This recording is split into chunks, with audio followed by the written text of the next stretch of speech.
उपराष्ट्रपति पद का उम्मीदवार घोषित होने के बाद पहली बार दिल्ली पहुंचे सीपी राधाकृष्णन। सीएम रेखा गुप्ता सहित कई केंद्रीय मंत्रियों ने किया स्वागत। दिल्ली में पीएम मोदी से मिले सीपी राधाकृष्णन। मुंबई से आते ही प्रधानमंत्री से की मुलाकात। सीपी राधाकृष्णन 20 अगस्त को उपराष्ट्रपति पद चुनाव के लिए नामांकन दाखिल करेंगे। नॉमिनेशन में एनडीए के प्रमुख नेता शामिल होंगे। उपराष्ट्रपति पद के लिए एनडीए उम्मीदवार सीपी राधाकृष्णन की जीत लगभग तय है। संख्या बल के हिसाब से एनडीए के पास 422 सांसदों का समर्थन है। बहुमत का आंकड़ा 392 है। सीपी राधाकृष्णन के लिए विपक्ष से समर्थन जुटाने की कवायद भी तेज हो गई है। राजनाथ सिंह ने सभी विपक्षी नेताओं को फोन कर समर्थन मांगा है। उपराष्ट्रपति पद के लिए एनडीए उम्मीदवार पर सपा नेता रामगोपाल यादव बोले कि उपराष्ट्रपति पर आम राय बने तो अच्छा, कुछ पद पर चुनाव आम राय से होने चाहिए। संसद परिसर में विपक्षी सांसदों का प्रदर्शन। एसआईआर के मुद्दे पर सरकार को घेरा, जमकर नारेबाजी। तेलंगाना के कांग्रेस सांसदों का संसद परिसर में प्रदर्शन। यूरिया की कमी को लेकर सरकार के खिलाफ नारेबाजी। संसद भवन में राज्यसभा सांसद खड़गे के ऑफिस में इंडिया गठबंधन की बैठक। उपराष्ट्रपति उम्मीदवार समेत कई अहम मुद्दों पर चर्चा। शुभांशु शुक्ला के अंतरिक्ष मिशन पर लोकसभा में विशेष चर्चा। विपक्ष ने किया बहिष्कार। शुभांशु शुक्ला की अंतरिक्ष यात्रा पर लोकसभा में विशेष चर्चा। केंद्रीय मंत्री जितेंद्र सिंह बोले, शुभांशु शुक्ला पर पूरे देश को गर्व। विकसित भारत की तेज रफ्तार यात्रा चलती रहेगी।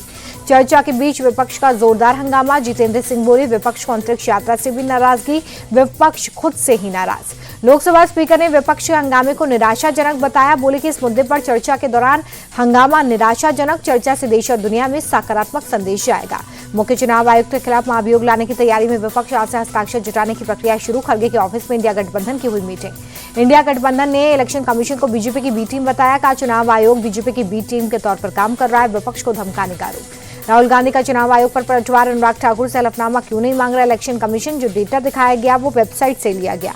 चुनाव आयोग ने राहुल गांधी से मांगा हलफनामा। कहा, राहुल 7 दिन में हलफनामा दें या फिर माफी मांगे।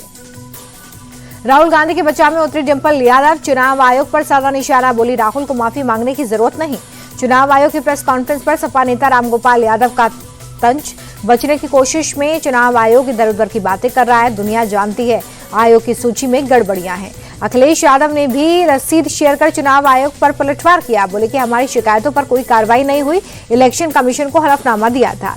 अखिलेश बोले कि चुनाव आयोग शिकायतों पर कार्रवाई नहीं करता। कल सीसी ने कहा था कि यूपी से कोई हलफनामा नहीं मिला। बिहार में राहुल गांधी की वोटर अधिकार यात्रा का दूसरा दिन। औरंगाबाद में सूर्य मंदिर पहुंचे राहुल और तेजस्वी। पीएम मोदी से मिले मध्य प्रदेश के मुख्यमंत्री मोहन यादव। मध्य प्रदेश आने का दिया न्योता। इंदौर में स्वच्छता अभियान चलाया गया। मंत्री कैलाश विजयवर्गीय शामिल हुए। झाड़ू लगाकर स्वच्छता का दिया संदेश। गोरखपुर में सीएम योगी आदित्यनाथ ने लगाया जनता दरबार। लोगों की फरियाद सुनी, अधिकारियों को निर्देश दिए। गोरखपुर में झूलेलाल मंदिर पहुंचे सीएम योगी। मंदिर में पूजा अर्चना और आरती कर आशीर्वाद दिया। दिल्ली के 19 निजी स्कूलों को बम से उड़ाने की धमकी। ज्यादातर स्कूल द्वारका जिले के हैं। बम निरोधक दस्ता और पुलिस की टीम मौके पर पहुंची। अब तक कुछ भी संदिग्ध नहीं मिला। प्रयागराज पुलिस की मुठभेड़ में 2 बदमाश गिरफ्तार। आरोपियों के पास से तमंचा, कारतूस और बाइक मिले। बदमाशों के खिलाफ कई केस दर्ज हैं। यूपी के हापुड़ में हाफ एनकाउंटर में हिस्ट्री शीटर गिरफ्तार। एक बदमाश फरार। लूट, चोरी, ठगी जैसे कई मामले दर्ज हैं। भोपाल में बजरंग दल का जबरदस्त प्रदर्शन। गौमांस मिलने के बाद हंगामा। धरने पर बैठे कार्यकर्ता रेलवे स्टेशन जाने वाले रास्ते को किया जाम। मकान मालिक का बेटा भी 2 दिन से फरार है। युवक का शव ड्रम में डालकर नमक से ढांक दिया। अलवर हत्याकांड की बड़ी जानकारी आई सामने। मकान मालिक से 7 दिन पहले ड्रम लिया गया था। मृतक की पत्नी ने पानी भरने के लिए ड्रम मांगा था। फिरोजाबाद में महिला का अश्लील वीडियो वायरल करने के आरोप में युवक की पिटाई। महिला और उसके परिजनों ने पीटा। मौके पर पहुंची पुलिस।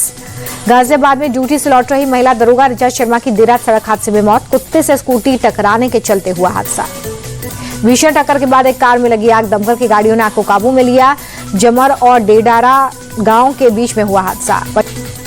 कठुआ में 3 जगहों पर बादल फटने से भारी तबाही। अब तक 7 लोगों की मौत, कई लोग जख्मी। बादल फटने से घायल हुए लोगों को एयरलिफ्ट किया गया। जम्मू पठानकोट हाईवे का बड़ा हिस्सा बह गया है। जम्मू कश्मीर के पुंछ में भारी बारिश। आसमान में छाया काले घने बादल। तापमान में आई गिरावट।